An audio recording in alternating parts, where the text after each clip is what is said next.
그 1번부터 10번까지 화법에 관해서 먼저 좀 얘기를 하면 천천히 풀어봤는데 특별한 문제는 사실 없었거든. 만약에 자기가 한 문제라도 화작에서 틀렸으면 이제 오히려 이제 뭐가 걱정이 되냐면 남들은 다 맞췄는데 뭐 자기만 틀린 거야. 또는 남들은 빨리 끝났다 그랬는데 자기만 좀 화작이 오래 걸린 거야. 뭐 그럴 수 있잖아. 그러면 더 많이 공부를 하려고 할 거거든. 근데 그러기 전에 먼저 빨리 판단을 해볼게. 내가 화작을 좀 힘들어 만약에 한다면 뭘 덜 해서 힘든 거냐 더 해서 힘든 거냐부터 따져야 돼요.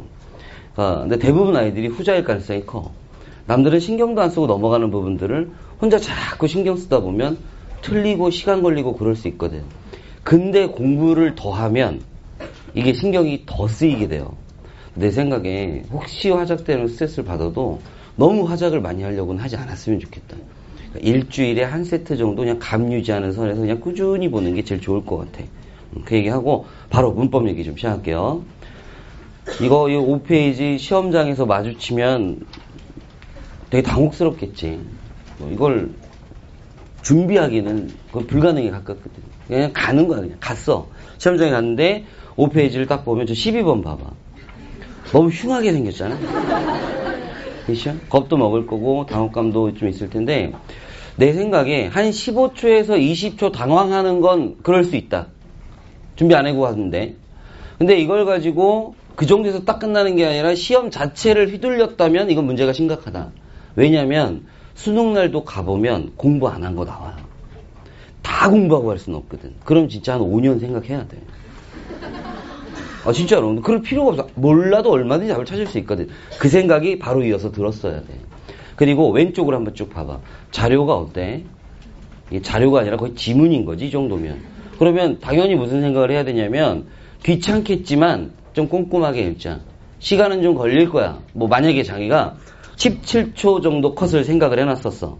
문법까지 해서 15번까지 난 17초가 아니지. 미안해. 죄송합니다. 그러면은 망하겠죠. 그게 아니라 한 17분 컷을 생각을 한 거야. 근데 이 자료를 딱 보면 큰일 났다. 나 이제 17분 안에 못 들었는데 그게 아니라 야, 한 20분은 걸리겠다. 어쩔 수 없겠다. 라고 생각하고 이어서 무슨 생각이 따라와주면 좋냐면 이 시험지 전체에 밸런스는 맞춰줘요. 출제자들이. 그게 잔인하지 않거든. 앞에서 이렇게 정보가 쏟아지잖아? 그럼 뒤로 가면 약간 헐렁해져. 맨 뒤에 있는 최적전 고전소설 좀 어땠어? 여느 고전소설보다는 좀 잘 읽히지 않았어? 내용도 이렇게 무겁지도 않고. 그렇게 맞춰주거든? 그러니까, 이번 시험은 좀 앞부분에 좀 시간이 많이 들어가나 보다. 라고 편하게 생각하고 그냥 읽어 내려갔으면 돼요. 그리고 내가 이 11번, 12번을 면밀하게 다시 분석을 해봤는데, 11번, 12번 답 나오는 데 있어서 중세국어 문법에 대한 지식은 하나도 필요가 없어요. 오히려 현대국어 문법을 정확하게만 알고 있으면 돼. 그래서 난 내 생각이 맞나 틀린가 궁금해서 올해 애들 대상으로 하기가 좀 힘들고 강남대에서 자연반이랑 이과반이랑 비교를 해봤어요. 12번 자연반 애들이 점수가 정답률이 더 높아. 그러면 강남대성 자연반이라는 건 무슨 뜻이냐? 작년에 A형 준비했던 애들이거든. 걔네들은 아예 중세국어를 아예 손도 안 대는 애들인 거야. 그럼 강남대성 인문반이라는 건 무슨 뜻이야? 작년에 16번 때문에 중세국어를 공부한 애들이라는 거야. 근데 오히려 자연계가 더 높았다. 그러니까 이런 거야. 이걸 중세국어를 공부한 아이는 이 앞에 거 뭐라고 읽겠어? 반치음이라고 하는 거예요. 이과인. 세모. 이걸 보고 얼마나 당혹스럽겠어. 왜 비음 밑에 이응이지? 붕인가? 뭐 이러면서. 근데 그게 정답률이 훨씬 높아. 그러면 강남에서 이과가 뭐 국어를 더 잘하는 항상 문과보다 그게 아니야. 13번은 문과 애들이 확실히 정답률이 더 높아요. 그러니까 이게 뭐냐면 당황하는 게 더 크다는 거야. 아냐 모르냐보다. 9월 모의 수능 그리고 본 수능 꼭 다짐하세요. 딱 갔는데 생각하지도 못하는 게 딱 나오는 순간 야 이건 기회다라고 생각해. 반 이상은 나가 떨어질 거거든. 알겠지? 니들이 나가 떨어지지 말고 좀 제발. 자 그러면 11번 한번 분석은 해볼게요. 앞에 학생 둘이 A, B가 대화를 하거든. 그거 먼저 한번 읽어봐봐.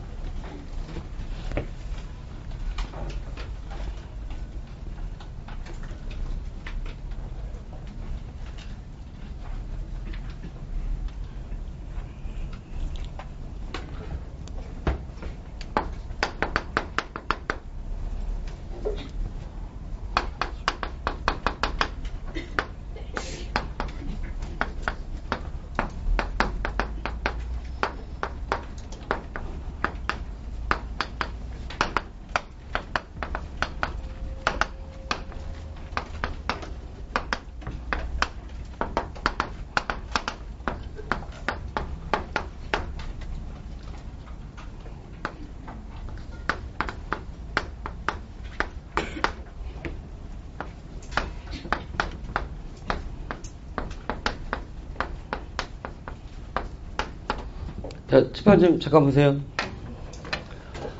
위에 게 이제 좁 뒤에 이제 어미가 이렇게 붙을 거고, 돕 뒤에 어미가 얘네들이 올 거야. 그래서 사실 11번, 12번 보고 조금 속상했던 게, 이게 불규칙 활용이 원래 따옴표 우리 다음 수업할 내용이었거든. 이걸 하려고 그랬어요. 그러니까 여기 물론 좁과 돕은 아니고, 다른 걸로 이렇게 설명을 하려고 그랬었는데, 처음에 좀 속상했었는데, 생각해보니까, 배우고 틀리는 것보단 그냥 안 배우고 틀리는 게 마음은 편하잖아. 차라리 잘 됐다는 그 생각이 들더라고. 편하게 그냥 틀렸대. 자, 근데 여기를 한번 보면은, 어간에 이런 자음어미, 모음어미를 붙일 때 좀 독특한 일이 벌어져요. 네 가지 중에, 이 네 개 중에 좀 약간 이질적인 결과가 나오는 게 뭐야? 네 번째 거예요. 왜냐면, 좁니, 좁고, 아무런 변화가 없어. 좁아, 좁아라, 아무 변화가 없죠. 돕니, 돕고, 아무 변화가 없는데, 얘와 얘를 연결하면, 도바가 아니라, 도와. 도와라. 이렇게 나와서 무슨 변화가 나타나거든. 이것만 딱 놓고 봤을 때는 당연히 뭐가 뭐로 바뀐 거야? 자, 이렇게 이해하는 게 제일 좋죠. 그냥 들어봐. 어간이 비읍으로 끝날 때 모음으로 시작하는 어미가 오면 어간 받침 비읍이 오로 바뀌는 현상이 나타난 거야. 그러니까 비읍이 오로 바뀌는 거야. 근데 이상하다는 거야. 생긴 거 똑같잖아. 근데 왜 얜 저러고 얜 이러냐? 도대체 이게 왜 이러는 거냐? 그래서 자료에서 그걸 확인하러 들어가는 상황이었다는 것 같아. 자, 이제 자료 1로 확인하러 들어가는데, 자료 1을, 자료를 한번 보세요. 이거 눈으로 빠른 속도로 하면 정리가 되겠냐, 안 되겠냐? 절대 정리 안 돼요. 이거는 그냥 옆에다 정리를 하는 게 훨씬 현명했을 것 같아. 시간을 잠깐 줄 테니까, 그, 반치음 부분은 신경 쓰지 말고, 돕다와 관련된 부분만 첫 번째 문단 정리를 한번 해보세요. 시작.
지금 하면서 첫 번째 문단이 정리가 잘 안 된다 또는 내가 한 게 맞는지 솔직히 좀 불안하다 싶으면 중세국어 문법을 몰라서가 아니라 현대국어 문법을 잘 모르는 거고 사실은 어떻게 보면 문법보단 독해력이 조금 부족한 거일 수도 있을 것 같아.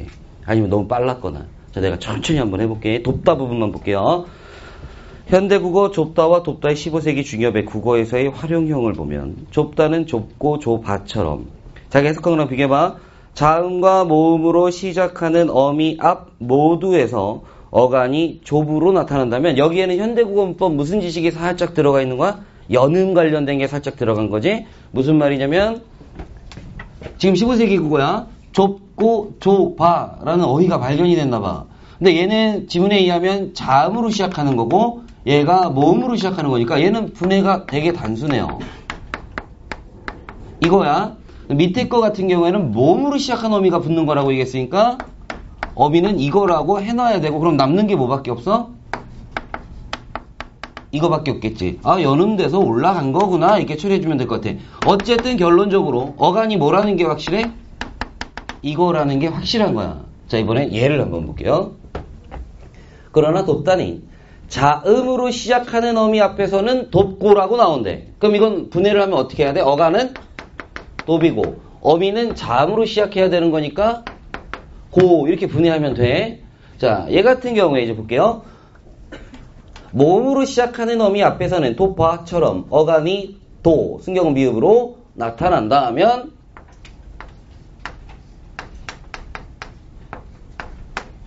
얘는 이건데 이 부분이 연음돼서 그냥 위로 올라간 거다 이 얘기야. 그럼 앞에 거랑 비교해보면 약간 문제 하나가 생겨요. 얘는 어쨌든 어간어미 나눠보면 좁이라는 단일한 형태가 하나 딱 나오는데 얘는 이거는 돕 비읍이고 이거는 돕 순경은 비읍이야. 뭐가 어간이냐는 거야. 여기까지는 이해된 거지. 문제 상황이 문제. 그리고 나서 그 저어 관련된 부분 다 넘어가고 밑에서 넷째 줄 한번 읽어볼게요. 당시 국어의 음절 끝에는 기역, 니은, 디귿, 리을, 미음, 비읍, 시옷, 이응의 8개 소리가 올 수 있었기에 잘 한번 보세요. 돕고 그냥 비읍 돕고의 비읍은 순경은 비읍이 비읍으로 교체된 거야. 이걸 해석할 줄 알았어야 될 것 같아. 이거 해석하면 무슨 뜻이야? 결과적으로 얘기하면 얘가 원래 뭐였을 거란 얘기인 거야?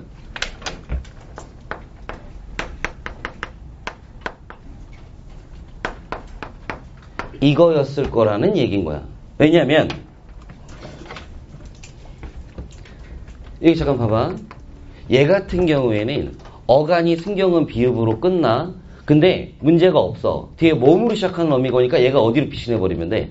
일로 피신해버리면 돼.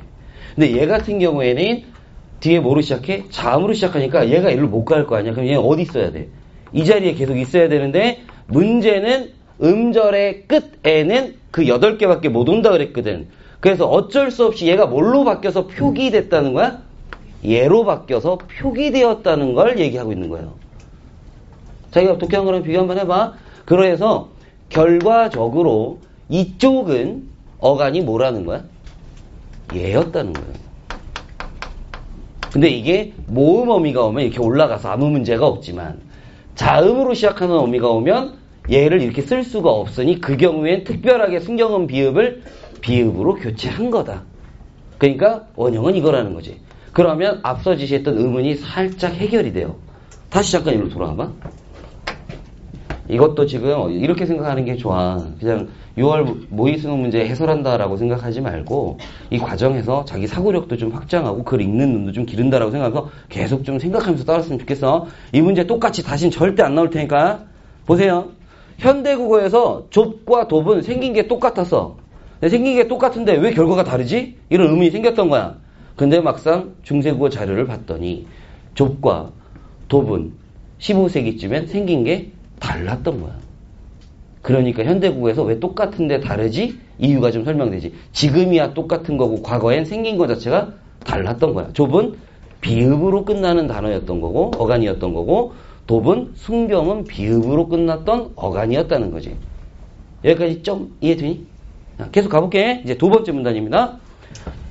여기서 더 이어가요. 지금 내가 설명한 이거는 15세기 중엽 이전의 얘기고 이제 15세기 중엽 넘어가면서 변화가 나타날 거야. 그걸 여기다가 한번 정리를 한번 천천히 해봐. 시작. 두 번째 문단 돕과 관련된 부분 정리해 보세요.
그러면 내가 한번 해볼게.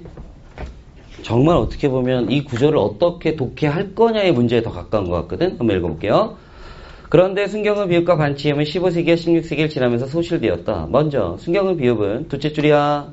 15세기 중요합을 넘어서면서 도바가 도와, 도보가 도워에서와 같이 여기서부터 아 또는 어 앞에서는 반모음 오나 우로 바뀌었고, 그럼 이걸 천천히 읽어보면 칩한 볼까요? 순경은 비읍은 아 또는 어 앞에선 뭐로 바뀌었냐면 반모음, 이 표시는 반모음이란 표시예요. 반모음 우나 우로 바뀌었대. 오나 우로 바뀌었대.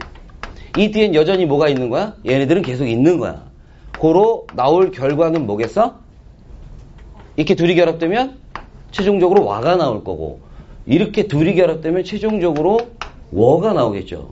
그러니까 지금 1번 케이스는 뭐냐면 순경은 비읍이 아나 어 앞에서 순경은 비읍만 반모음 오나 우로 바뀐 거야. 그럼 결과적으로 둘이 결합하게 되겠지. 그러면 이중모음 와 또는 워가 나온 것 같아. 근데 이거랑 이 뒤에서 한 얘기는 좀 다르다는 거야. 뒤에 구절 다시 한번 먼저 해석해 볼까? 천천히.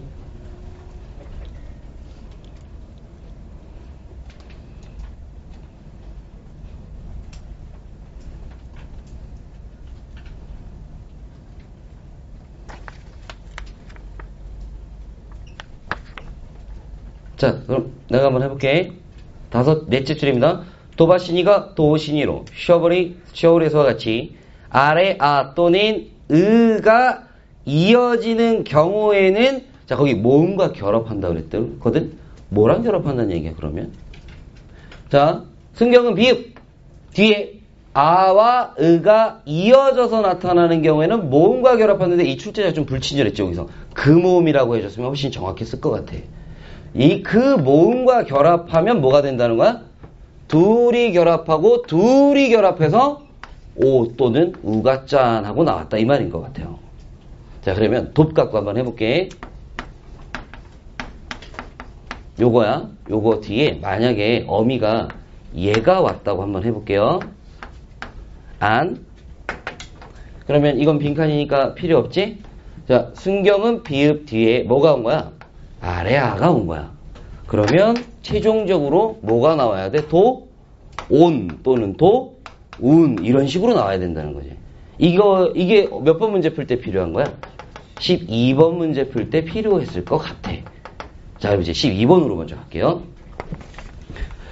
지금 내가 말하는 순서로 12번을 풀었어야 했다는 아니에요. 시험장에 가면 어떻게 해서든 답만 찾으면 돼. 근데 가장 이상적인 풀이 순서를 한번 얘기해 볼게. 일단 1, 2, 3, 4, 5 선지에 단어 5개가 나와 있잖아. 얘네들 중에 이게 규칙이냐 불규칙이냐를 먼저 따져야 돼요. 그리고 현대국어에서 규칙 활용하냐 불규칙 활용하냐가 궁금하면 자음어밀 넣어야 돼, 모음어밀 넣어야 돼? 좀 전에 봤잖아. 모음어밀, 그냥 어느 아 같은 걸 한번 넣어보는 거야. 그래서 아무 일이 안 벌어지면 규칙 활용, 무슨 일이 벌어지면 불규칙 활용.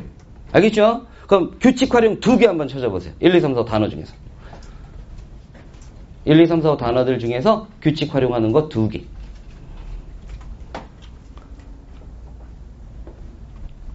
몇 번과 몇 번이니? 4번과 5번은 규칙 활용하는 거예요. 그럼 얘는 뒤에 벌어지는 일들이 뭐랑 똑같아야 돼? 조비랑 똑같이 가야 돼. 그러니까 아무 변화 없이 비음만 올라가는 식이어야 돼. 그럼 한번 쭉 봐봐. 설명마저 틀려. 틀리지. 비읍이 올라가는 게 아니라 이상한 일들이 그러니까 시옷이 불규칙 활용하고 비읍이 불규칙 활용하는 식으로 설명되어 있잖아요. 그래서 일단 4, 5번은 지웁니다. 자, 지웠어요. 자, 그럼 이제 1번, 3번만 확인해 볼게요. 1번, 3번의 맨 끝에 거 고, 온, 누, 은만 확인해 볼게요.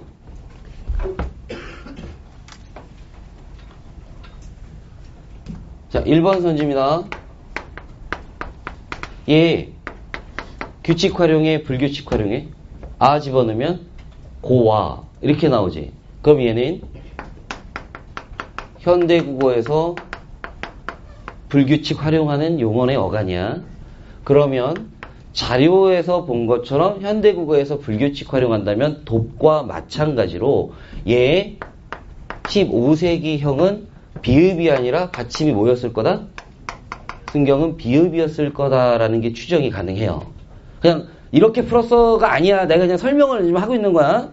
그러면 얘 뒤에 이제 그 보기 선지 자료대로 17세기 초라고 해볼게. 얘 뒤에 뭐가 오냐면 안이나 은이 온 거야. 그럼 무슨 일이 벌어진다 그랬어? 이 순경은 비읍과 아래 또는 의가 이어지면 순경은 비읍은 그 모음과 결합해서 뭘로 바뀌어? 둘이 결합해서 이렇게 바뀐다고 했거든. 그럼 형태가 뭐가 나야 돼? 고, 온 또는 고, 운 이런 형태로 나와야 된다는 거지. 그래서 1번 선지 맨 끝에 있는 말은 맞아 틀려. 맞다 할 수 있다 이거야. 방금 내가 한 것처럼 3번 선지 맨 끝에 것만 확인해보자. 천천히.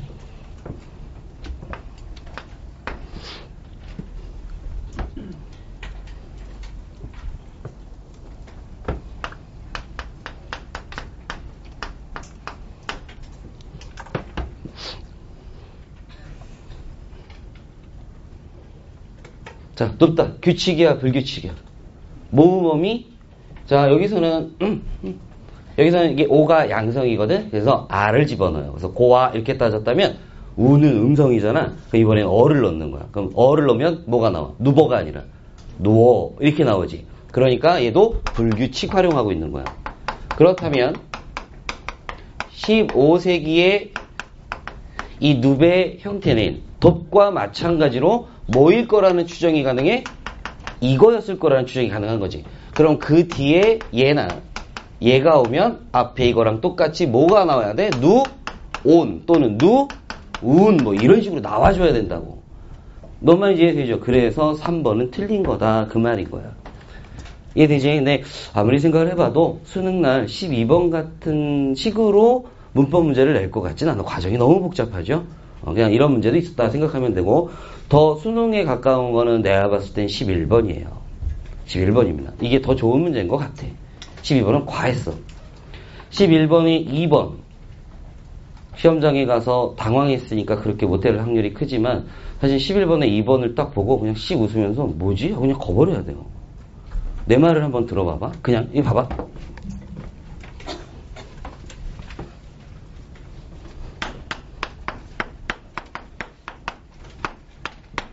수박이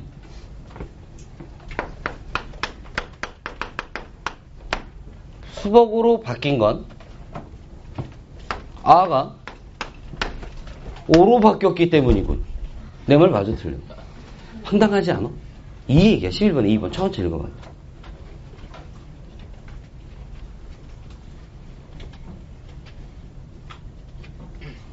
자, 그러면 고쳐볼게요. 그래야 확실하게 이해한 거니까.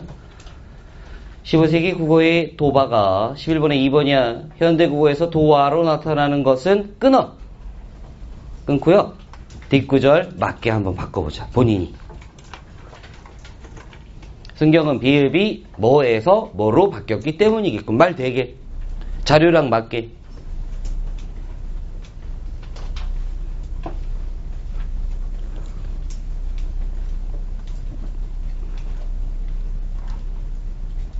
순경은 비읍이 뭐 앞에서? 모음어미 앞에서. 뭐로 바뀐 거야? 반모모로 바뀌었기 때문이겠고. 그럼 말이 되지. 2번 X.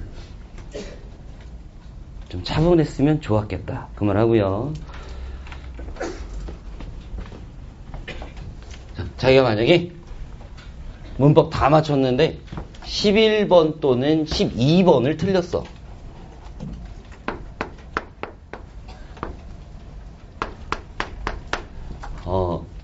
어쨌든 문법 문제 틀렸으니까 문법을 총정리해야겠다. 그럴 필요는 없어요. 문법을 한번 다시 꼼꼼하게 공부해야겠다, 말하겠다의 결정은 얘네 둘로 하지 말고 13, 14, 15 그리고 되게 비열하게 33번에 문법 숨어 있었지. 여기까지. 그러니까 이 4개 중에 하나를 틀렸으면 문법 좀 심각, 7월 말까지 확실하게 정리하겠다 라고 진단 내리는 게 맞고요. 11번과 12번을 틀렸으면 아, 내가 자료를 좀 해석하는 능력이 없구나. 또는 막상 시험장에 갔을 때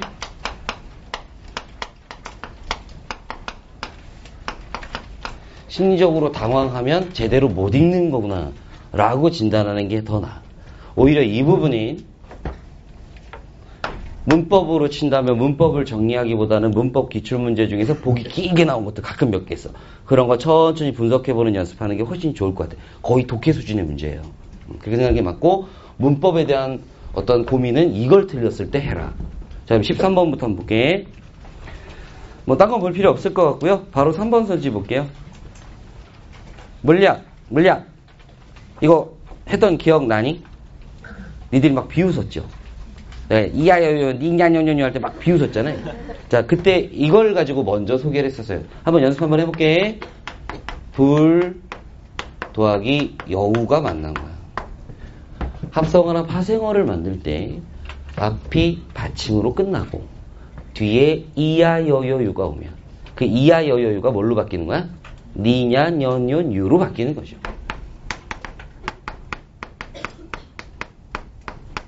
근데 아직 일이 안 끝난 거지? 리을과 니은이 만나면 이 상태로 가긴 좀 힘들다. 리을로 되거나 니은으로 되거나 결정을 본다. 분여우야 불여우야. 불여우겠죠. 그러면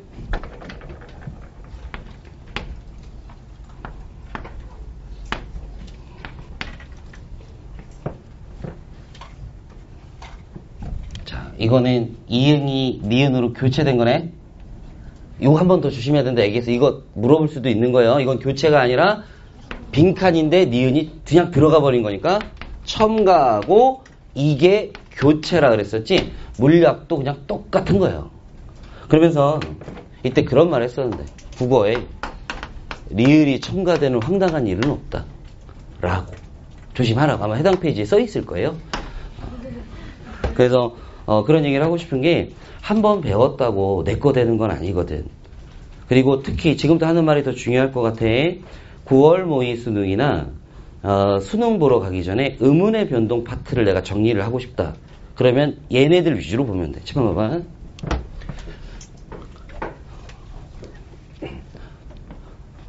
수능날 학생들이 대부분 이제 교체, 첨가, 축약, 탈락의 개념은 다 있거든. 근데 뭐 할 때 실수를 저지르냐, 뭘 자꾸 누락시키냐면 교체나 탈락이나 축약이나 첨가가 한 번 찍 나타나 실라 뭐 이렇게 문제 될 것 같아 안 될 것 같아? 문제 안 돼요. 부억 문제 되겠냐 안 되겠냐? 안 되는 건데 맨날 실라 부억 이런 걸 하고 있는 거야.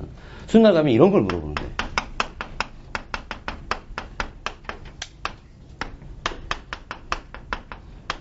자, 여기서 나타난 현상 몇 개기? 순서대로 가볼게요. 여기서 일단 뭐가? 니은이 탈락. 그럼 비읍과 니은 남았는데 미음, 니은, 이응은 자기 앞뒤에서 미음, 니은, 이응이 아닌 게 오면 걔를 미음, 니은, 이응으로 바꾸려고 하지. 이걸 무슨 화라고 불러? 비음화라고 부르는데 사실 수능날 비음화라는 용어도 잘 안 쓰죠. 그냥 요거 다 올라서 그냥 교체라고 할 뿐이지. 탈락 한 번, 교체 한 번인데 이렇게 2개 이상 나타나는 걸 출제자들이 선호해. 그리고 이거를 말을 교묘하게 써서 헷갈리게 만들거든. 주된 관심사는 한 단어에 음운 변동 2개 이상 나타나는 거 위주로 정리하면 돼요. 자, 그거 좀 강조할게. 자, 됐고 한 장을 또 넘겨봅시다.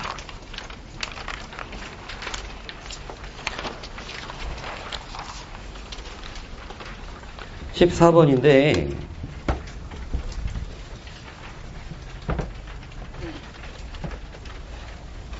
거기 보면 조건이 2개 있어. 14번을 풀기 위해서는 2단계를 거쳐야 돼요. 보기를 잠깐 볼게. 가부터 다닌 관형절을 아는 문장이고 A부터 C는 안긴 문장, 거기 밑줄 한번 그어보세요. 안긴 문장인 관형절을 완결된 문장으로 바꾼 거야. 그래서 이 문제를 풀기 위해서는 1단계 관형절을 찾아내서 밖으로 끄집어내가지고 원상태의 문장으로 복구를 시켜놔야 돼. 그래 놓고 2단계 걔네들 중에 밑줄 근 게 주어냐 목적어냐 부사어냐를 따져야 되거든. 내 생각엔 주어, 목적어, 부사어를 못 따져서 틀렸다면 그 정말 심각한 거고, 근데 주로 전자 때문에 조금 힘들어하지 않았을까. 관형절을 찾아서 끌어내서 한 문장 만드는 거. 근데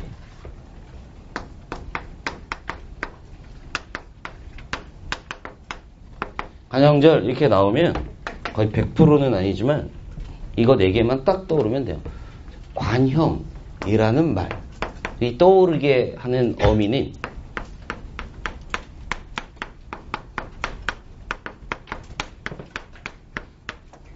이렇게 4개. 일단 한번 다시 써봅시다. 은는 던을.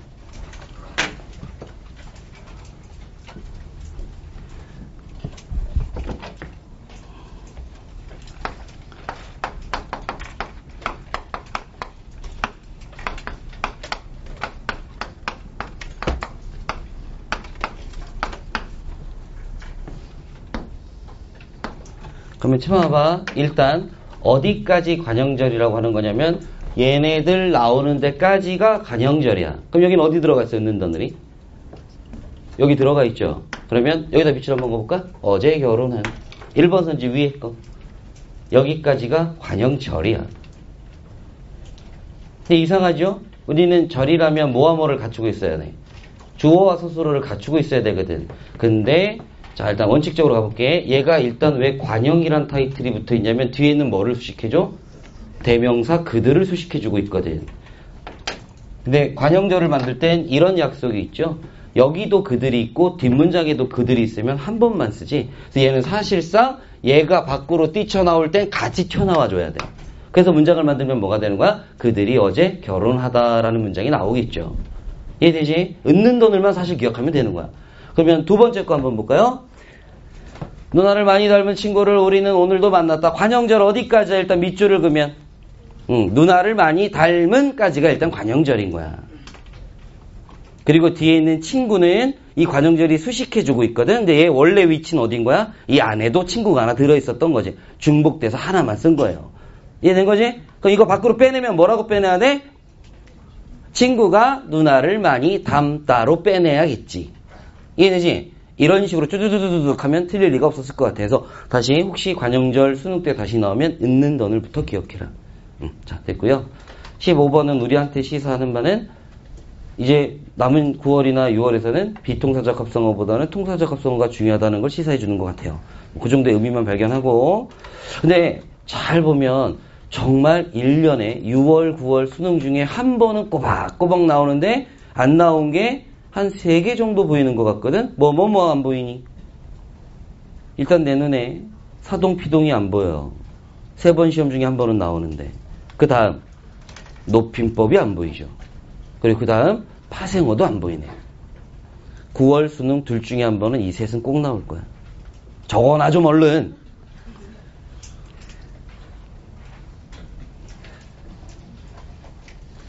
안 적었지? 다시 불러줄게. 사동, 피동, 높임, 파생어. 그리고 그거는 잘 모르겠어. 원래 작년까지는 이런 문법적인 거 말고 뭐가 한 문제 나왔냐면 국어생활이라는 점에서 뭐 이렇게 맞는 말 틀린 말 찾고 뭐 중의적 표현 고르고 있었거든. 그걸 아예 드러낸 건지 중세국어에 너무 힘을 주다 보니까 걔는 차마 못 넣은 건지는 모르겠어요. 그건 9월 모의수능 봐야 할 것 같아. 자, 그 정도만 얘기하고요. 그리고 부탁이 하나 있는데 이 이후로 지금부터 시작해서 한 8월이나 9월 그때까지 막 중세국어를 파는 식으로 공부는 안 했으면 좋겠어. 일단 현대국어 문법부터 확실하게 해놔. 그거 얘기하고요.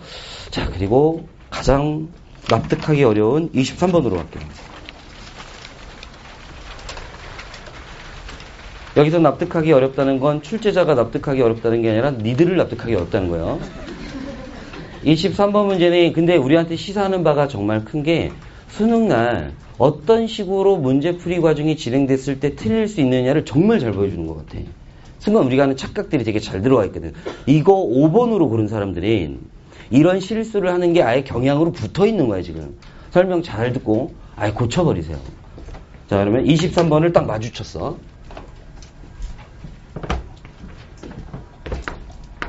그러면 그 보기에 있는 사례를 되게 일단 가볍게 읽었겠지. 쭉 읽고, 자, 이제 답을 찾으러 어디로 가니? 나로 가겠죠. 근데 학생 심리상 대부분 지문으로 확인하러 가서 확인하고 돌아올 때부터 이미 문제가 생겨 있어. 가서 꼼꼼하게 읽어야 되는데 꼭 뭘 누락시키고 그러고 와요. 왜냐하면 이유는 이것 때문이야. 굵직굵직한 단어만 보거든. 그러니까 자기는 읽는다. 문장으로 읽는다고 생각하지만 틀렸다면 단어만 보고 돌아온 거야. 인간, 실험동물 이 정도만 쓱 보고 돌아온 거야. 그러면 그 단어만 갖고는 답 결정이 안 돼요. 절대로. 그럼 여기에 뭐를 얹는 거야? 생각을 얹는데 이때 이 들어가는 생각의 패턴이 뭐냐면 자기에게 가장 익숙한 방식으로 걔네들을 연결해버려. 그러니까 여기로 가서 인간도 있고 실험동물도 있네. 근데 걔네들의 관계를 표현하는 구절들이 더 중요한 건데 다 놔두고 그냥 인간, 실험동물 이것만 갖고 오는 거야. 그걸 갖고 딱 들어왔을 때 우리가 인간이기 때문에 뭐가 더 주가 되고 뭐가 종이 되냐 생각해보면 인간이 뭔가 메인이고 동물은 약간 종이 되거든. 그러면서 순간 착각을 일으키는 거예요. 선지를 보면서. 그래서 일단 첫 번째 고쳐야 되는 건 확인하러 지문으로 돌아갈 때 문장으로 읽어야 된다. 라는 말을 아무리 해도 자기가 의식적으로 고치려고 안 하고 그냥 난 수능날 꼼꼼히 읽으면 돼 라고 생각해도 인간은 습관화된 것만 그대로 구현하거든. 항상. 안 고쳐질 거예요. 그러니까 지금부터 확인하러 돌아갈 땐 약간 속도가 느려지면서 꼼꼼히 읽겠다. 명사만 보지 않겠다. 절대로. 라고 스스로 다짐해요. 네? 자, 그리고 돌아오면 생각할 일이 없어. 그래서 맞추는 문제들은 대부분 생각 없이 해당하는 부분 보고 딱 돌아오면 그냥 맞네 싶지. 그런 거예요. 근데 자꾸 머릿속으로 막 이렇게 하게 되면 이미 개입되고 있는 거다. 일단 이거 하나 얘기하고요. 졸지 마. 근데 이거 말고 이럴 수도 있잖아. 확인하러 갔는데 확인하고 돌아왔는데 그래도 2개가 남아. 그럼 다시 한번 확인하러 일로 가겠지. 그때 본 거 또 보면 똑같이밖에 안 돌아와요. 그땐 자연스럽게 훑어야 돼. 그럼 뭐 하나 보이거든. 자, 첫 번째 문단으로 갑니다.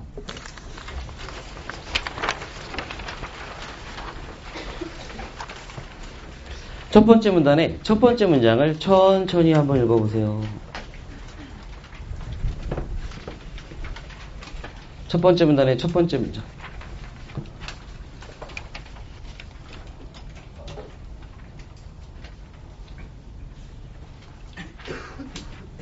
뭐 하고 있는 문장이니?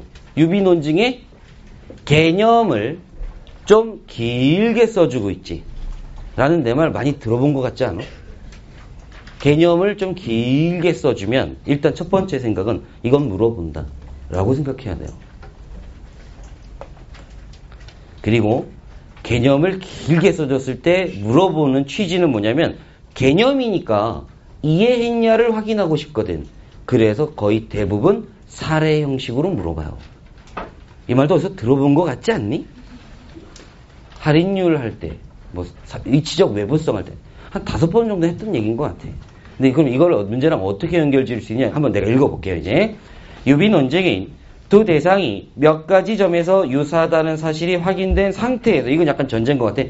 유사하다는 전제하에 체크 좀 한번 해보세요. 어떤 대상이 추가적 특성을 갖고 있음이 알려졌을 때 다른 대상도 그 추가적 특성을 가지고 있다고 추론하는 논증이다. 정리하면 유사하다는 전제하에 어떤 대상이 그러면 다른 대상도 그렇다는 거야.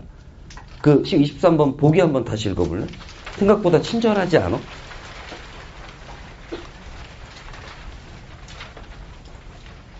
짝을 맞춰줬잖아. 정리해보면 이거죠. 어떤 대상이 어떤 개고 얘가 실험동물인 거고, 다른 대상이 다른 개고 얘가 결과적으로 뭐야? 인간이 되겠죠. 무슨 말인지 이해돼? 그래서 지금 말하고 싶은 건 하나야. 지문 읽다가 개념 좀 길게 얘기하면 좀 꼼꼼하게 좀 읽어. 그거 정도만 요구할게요. 그리고 다시 한번 확인하러 돌아갈 땐 의식적으로 단어만 보지 말자. 이거 한 번만 해줘. 난 꼼꼼하게 읽겠다. 그러면 다 둘을 읽게 되거든, 자연스럽게. 그리고 딱 돌아오면 얘가 안 되니까 두 개 갖다 놓고 갈등하는 일이 현격하게 줄어들 거예요. 근데 그래도 답 안 나온다. 그럼 돌아가서 이번엔 여기만 보려고 하지 말고 자연스럽게 다른 구절에 더 결정적인 힌트는 없나? 그거 한번 보면 다 명시적으로 거의 써 있는 상태예요. 그거 얘기할게요. 근데 지금 보면 내가 좀 전에 읽었을 때 둘째 줄 봐봐. 가에 둘째 줄에 어떤을 되게 힘줘서 읽었죠? 그리고 셋째 줄에 다른 대상할 때 다른도 되게 신경 써서 읽었지? 얘들아? 좀 듣고 있냐? 그래서 읽었는데 이제 우리가 좀 한 단계 독서의 수준을 좀 높일 때가 된 것 같아요. 뭐냐면 자기가 약한 파트일수록 우리는 자연스럽게 약간 겁을 먹거든? 그리고 거기에서 모르는 용어, 약간 심각한 표현들이 나왔을 때 주눅이 들면서 뭐만 보냐면 명사만 쳐다봐요. 용어만 쳐다봐요. 근데 결정적인 답은 용어가 아니라 그 용어의 속성이 답을 결정하거든? 속성은 크게 두 가지야. 수식어 아니면 서술어야. 근데 서술어의 결정적인 표현이 나올 땐 눈에 들어오는데 수식어에 나올 땐 스쳐 지나갈 때 그렇게 많아요. 그러나 이젠 수식어를 챙겨서 읽는 습관을 좀 들입시다. 특히 자기가 자신 없는 파트의 지문일수록 수식어를 챙기자. 라고 말해봤자 뭐 하겠어. 수식어가 뭔지도 잘 모를 텐데 뭐 하라는 거지? 뭐 이럴 수 있잖아. 그럼 내가 예를 들어볼게요. 앞에 기술 지문으로 가보자.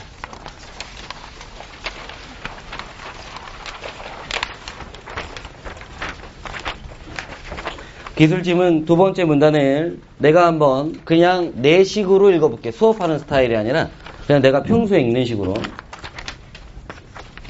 난 이런 거 하나도 몰라. 자, 들어갑니다. 퍼셉트론인 입력값들을 받아들이는 여러 개의 입력단자와 이때 약간 주눅 들면 입력단자 뭐 이런 데로 눈이 가는 거예요. 근데 오히려 우리의 관심은 그 앞에 있는 수식어 여러 개 체크. 여러 개의 입력단자와 이 값을 처리하는 부분, 처리된 값을 내보내는 한 개의 출력단자로 구성되어 있다. 일단 구성을 알려주는데 입력단자 여러 개, 그리고 처리하는 부분 출력단자 한 개. 좀 이런 식으로 눈에 들어오게 하라고. 자, 다음 문장 읽어볼게요. 퍼셉트론인 각각의 체크. 입력단자에 할당된 가중치를 입력값에 곱한 값들을 모두 합하여 가중합을 구한 후 고정된 인계치보다 가중합이 작으면 0, 그렇지 않으면 1과 같은 방식으로 출력값을 내보낸다. 지금 읽었던 문단 다시 한 번만 이제 읽어봐. 체크한 거 위주로. 지금 집중해서. 두 번째 문단 다시 한 번만 읽어봐.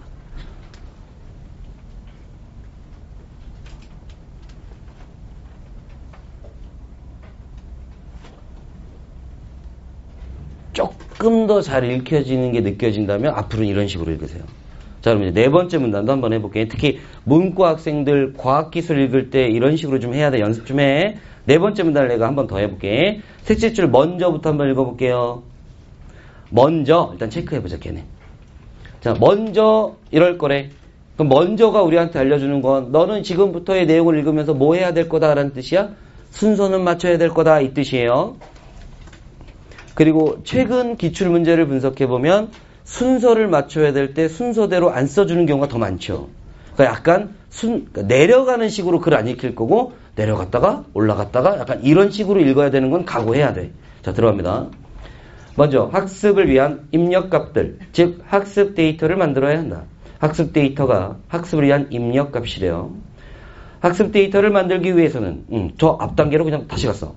사과 사진을 준비하고 사진에 나타난 특징인 색깔과 형태를 수치화해야 된다. 이거 순서 맞추면 되겠죠? 사진 먼저 준비, 색깔과 형태를 수치화, 이런 식으로 학습 데이터 만드나봐. 이 경우 색깔과 형태라는 두 범주를 수치화하여 하나의 학습 데이터로 묶은 다음 정답에 해당하는 값과 함께 학습 데이터를 인공신경망에 제공한다. 이때 같은, 이 중요한 수식어죠. 같은 범주에 속하는 입력값은 하나 더 나오네. 동일한 입력단자를 통해 들어가도록 해야 한다. 그럼 순서 한번 정리해 볼래? 시작.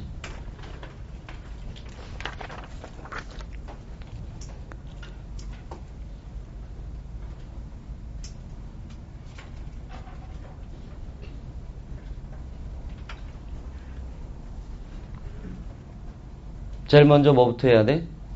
사진 준비, 그 다음 수치화, 그 다음 하나의 데이터로 묶어. 그리고 나서 범주가 2개 이상이다.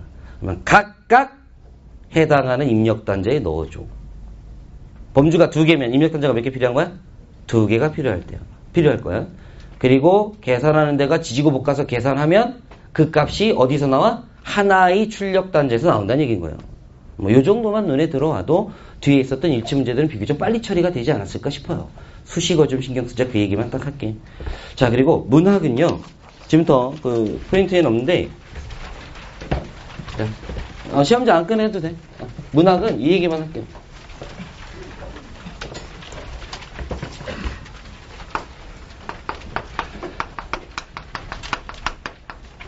자기가 현대소설 3대에서 39번이나 40번, 그리고 고전소설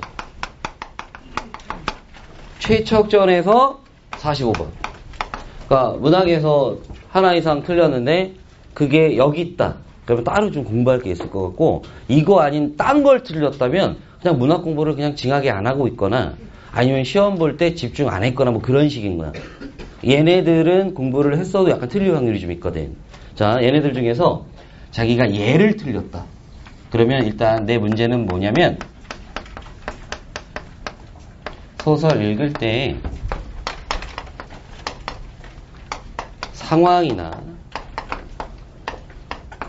맥락 같은 것을 정확하게 파악하지 못해서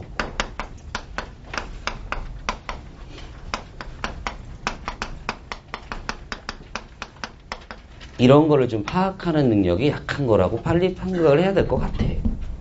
물론 그 3대라는 소설 특유의 안 읽힘이 있거든. 그건 예전에 얘기했던 것처럼 그냥 염상섭이라는 사람 스타일 때문에 그래요. 말을 짧고 분명하게 안 하잖아. 지루하게 어려운 말 써가면서 하잖아. 근데 그 어려움은 어차피 다 똑같았거든.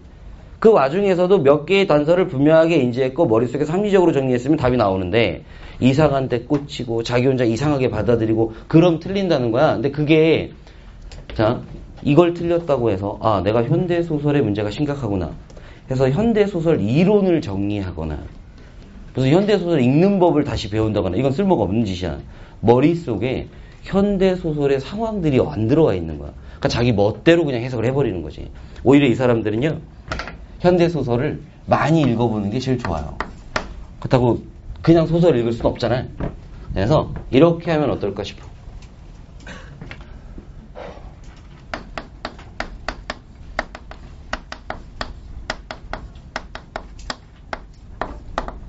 기출, 그러니까 수능과 모의 수능에 있는 현대소설은 그냥 분석용으로 사용하고 지금 그 분석이 필요한 게 아니라 경험이 필요한 것 같거든. 많이 읽어버릇해야 돼서 잘 안 봤을 학력평가 2학년 것도 괜찮습니다.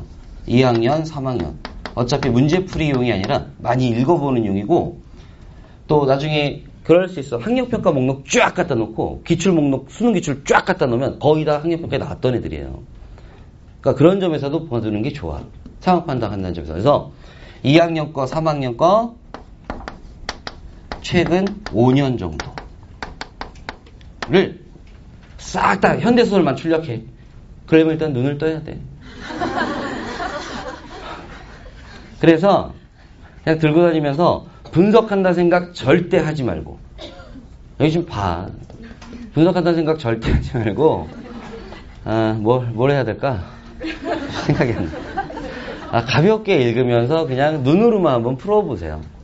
그 정도로 하고, 그리고 이 사람들, 이거 한 사람들은 필히 8월 달에 EBS 연계교재의 현대소설 부분을 공부하는 게 좋을 것 같아. 적어도 그 부분만큼. 저 두 개, 39번이랑 40번 틀린 사람들은. 똑같은 일 다시는 절대 안 벌어지게 해야 되잖아. 만만히 준비를 해놓으세요. 자, 그리고 고전소설 45번이 오답률 5위거든. 사실 그렇게 어려운 문제 아니었던 것 같은데. 그래서 일단 내 생각엔 그냥 11번, 12번 때문에 진 다 빠졌고, 그리고 그러다 보니까 시간도 좀 부족했을 수 있어요.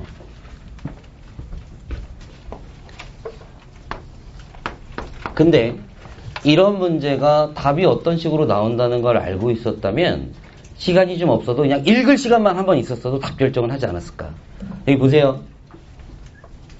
지문이 있어. 보기가 있고, 근데 어떤 선지가 있어. 이게 만약에 오답률이 높다. 내가 이 문제를 틀릴 거다.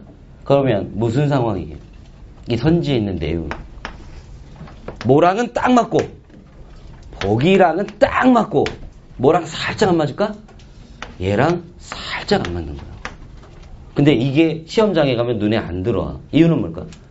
바로 있는 보기에 있는 말이 그대로 들어가 있거든. 그래서 계속 얘기하지만 일단 지문과 일치 여부부터 따져라. 이것만 해도 이 문제는 해결이 돼요. 근데 앞서 얘기했던 현대소설은 이런 방식으로 해결할 방법이 없어. 그냥 내가 많이 읽어버릇해야 되는데 지금 우리 시간도 없잖아. 가장 집약이 잘 돼 있는 학력평가 지문 읽으면서 연습하라고. 그렇게 얘기할게요. 자, 그러면 이후 기간 동안 좀 공부해야 될 거 간단하게 방향만 좀 잡을게. 지금부터 시작해서 7월 말 8월 이렇게 있으면 어떻게 했으면 좋겠냐면 내가 이번 6월 모의수능을 치러왔는데 야 이거는 정말 심각한 약점이다 라는 걸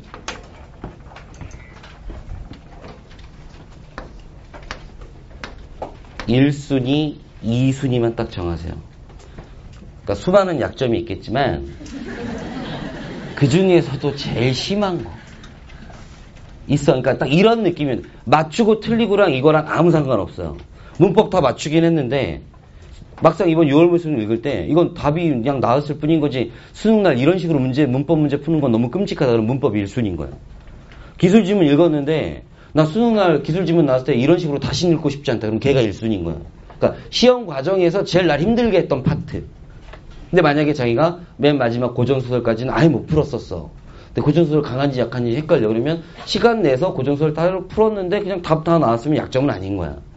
한마디로 뭔지 알지? 이번 시험 시간 동안 제일 날 괴롭혔던 거 두 파트를 해서 얘네 둘이 7월 말까지 여러분 공부에 국어 공부의 50%는 차지하고 있어야 될 것 같아.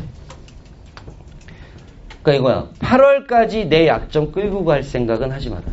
기술이 약하면 한 2주 내내 기술만 해서라도 기술은 뭔가 끝을 봐. 그런 식으로. 문법이 정말 약하다면 정말 7월 말까지는 문법 정리를 확실하게 좀 하자. 그리고 나서 늘 해왔던 자기 공부 있겠지? 뭐 예술 복습한다든지 기출 분석한다든지 얘 한 50%의 비중으로. 그리고 곧 수능 완성도 나오죠? 근데 그럼 이 와중에 수능 완성 끼어들면 내 공부 못하거든? 이거 했다 저거 했다 치다 그냥 끝나. 그냥 EBS는 8월로 일단 보내버리세요. 하면 8월에 하겠다. 신경 끄고 7월까지는 내 약점. 요거 더 신경 썼으면 좋겠고 혹시 자기가 봤을 때 자기 약점은 파트가 아니라 시간 관리 안 되는 게 더 약점일 수 있다. 이럴 수 있잖아요. 근데 얘는 빼놔 일단. 지금 시간 관리 해봤자 9월 모의수능 보는데 별 도움도 안 돼요. 그러니까 지금은 그냥 온전히 특정 파트 약한 것만 더 신경 써놔요. 그리고 내가 아무리 생각해도 약점이 없는걸요? 뭐 이럴 수 있잖아요. 그러면 그냥 두루두루 공부하고 있으면 돼. 알겠죠? 자기 약점 모르겠으면 아니야 그럴 리가 없어. 근데 사람이 좀 힘든 거 뭐 있어. 그러니까 맞고 틀리고가 중요한 게 아니라는 거야. 시험장에서 이번에 받았던 느낌으로 제일 싫고 힘든 거 두 개만 골라서 파봐라. 그러면 9월 모의수능 끝나고도 마찬가지야. 약점 한 두 개만 딱 찾아내서 한 달 정도 더 파고 그렇게 공부하면 될 것 같아요.